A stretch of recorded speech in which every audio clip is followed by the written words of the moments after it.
حضرت ذوالنون مصری رحمت الله علیه میفرمایند تجوع بالنهار وقم بالاسحار ترى عجبا من الملك الجبار. ای بنده خدا روزه دار و شبها قیام لیل کن، پیشترک از صبح بیدار شو و خود این وظیفه کن ببین از خدای مهربان چی مکافات می‌یابی، چی رو لطف و رحمت می‌یابی.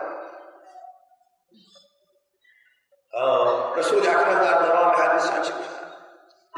من تقرب فیه بخصلة من الخیر، کسی در ماه مبارک رمضان یک کار خوب انجام می‌دهد، هر کار خوب می‌ده باشد، یا به یک مسکین دستیاری درست می‌کند، یا به یگان فقیر و محتاج چیز احسان می‌کند، یا بیمار خبر می‌گیرد، یا نماز جنازه برادر مؤمن می‌رود، یا نماز جماعت مسجد برای خواندن می‌رود، یا نماز جمعه می‌رود. هر حال هر کاری خیر می‌کند، یا یک راه گم کرده نصیحت می‌کند، امر معروف و نهی منکر، گویا اینکه از جهت ثواب یک فریضه الهی را ادا کرده باشد، یک کاری نفل، یک کاری خیر، زیادتی از احکام الهی، از فریضه الهی کسی در ماه رمضان انجام دهد، گویا اینکه یک فرض دیگر ما را ادا کرده باشد. بنابراین ماه رمضان ماه حاصل کردن ثواب است، ماه به دست آوردن خوشنودی خداست. عزیزان شما در ماه رمضان دست یاری به محتاجان، به فقیران و یتیمان دراز کنید. ای ثروتمندها، این ماه جنت است، ماه بهشت به دست آوردن است، ماه دست یاری دراز کردن به محتاجان و یتیمان است. و شخصی در این ماه یک فریضه از فرضای الهی را ادا می‌کند، مانند یک شما برید نماز جمعه می‌بیاد، یا مانند 5 وقت نماز در مسجد با جماعت می‌خواند امرای ایمان، گویا اینکه 70 فرض در دیگر ماه ادا کرده باشد. بنابراین من بسیار خواهش می‌کنم از کسانی که ثروتمند هستند در ماه مبارک رمضان زکاتاشان به فقیران و محتاجاتی تا اینکه دسترخوان اونها در شب‌های رمضان با ناز و نعمت پر شود. نگذارند در ماه مبارک رمضان کمبغلان و فقیران و محتاجان دسترخوانشان خالی باشد و دسترخوان ما ثروتمندان پر. در یک سومی در ماه رمضان شما می‌دید برابری 70 سومی در دیگر ماه، 10 سومی که در ماه رمضان می‌دید و یک نادار برابری 700 سومی در دیگر ماه.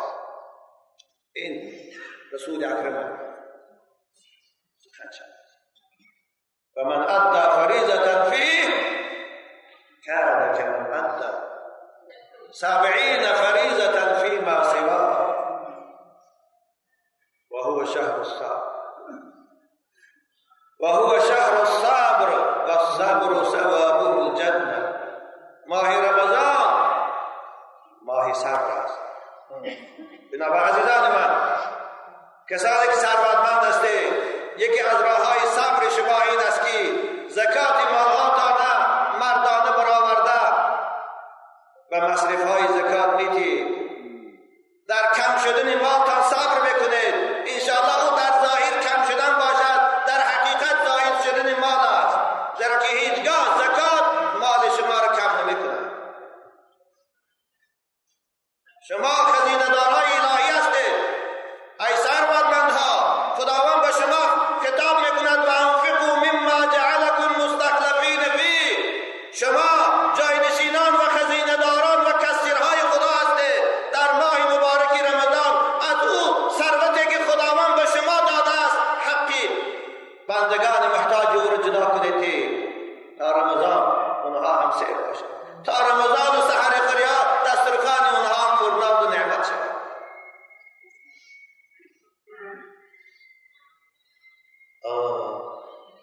این انصاف نیست. این دسترخوان ما پر باشد و اونها چیزی نداشته باشد. ما غذاهای گوناگون چربی خوریم و اونها چیزی نداشته باشد. روز قیامت این کمبغل و فقیرها از بالای ما ثروتمندها در پیشگاه خدا شکایت میکنند. رسول اکرم در یک حدیث می‌فرمایند ویل للاغنیاء من الفقراء، وای برای ثروتمندها. این صدای من ان شاء الله همه ثروتمندها میشنوند روزه. وای به حال اونها از سبب کم بغلها و محتاجها. آن روز فقیرها در پیشگاه خدا در محکمه سعودی خدا رالی دعواگر اجرا میکنند. این ثروتمندها را خداوند در کرسی جنایت میشناند. دعواگرها فقیرها هستند، بالاشان میگویند یا ربنا ظلمونا حقوقنا الذي فرضت لنا علیهم. آخر اینها تو گفته بودی زکات ده، اونها را گفته بودی که مالهاتان به فقیرها صرف کنید، اما اینها ما را چی ندادند. خوشم میلیونها جمع کردن و ما را ندادند. خوشم مرسدس سوار شدن و ما را ندادند. خوشم قصرهای 5 قبطه کردن و ما را ندادند. خداوند چی گفت؟ و عزتی و جلالی لأبعدنهم و لأقربنهم. شما را من به خودم نزدیک بکنم ای فقیرها، ای کم بغلهای شاکر و ثابت و این بایهای بی زکات از رحمتم دور. او در باب زکات من صحبت طولانی با شما داشتم و انشاءالله گمان میکنم که او کفایه میکنه.